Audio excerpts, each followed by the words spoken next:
In this video, I'm gonna teach you how to connect two controllers to Wii. It's a very easy process, so make sure to follow along. In this video, I'm gonna give you easy to follow instructions on how to properly set up two Wiimotes on the same Nintendo Wii console. To do this, you just have to follow this guide step by step.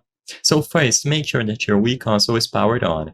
Now, locate the red sync button on your Wii console, aka synchronize. When you press it for a second, you will be ready to pair up or synchronize any controllers that you have. So locate and press the red sync button on the Wii console, and now quickly press the red sync button on the first Wii remote.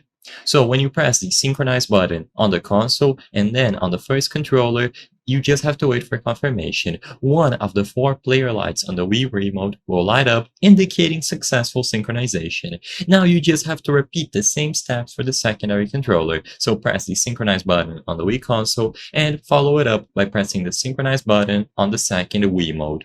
Now, once you are inside of a game, you will be able to connect the controllers. So for most games, you will be able to choose it from the home screen. Usually there will be an option to choose two players, and when you select two players, you will now be able to use the secondary Wii mode. Just press any button on the second synchronized Wii remote and you will be able to play. The second player's Wii remote will light up, indicating the successful connection.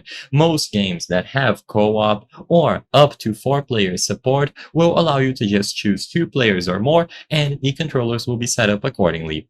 Of course, you can connect additional Wiimotes by following the exact same steps, so you can have up to 4 Wiimotes on the same console.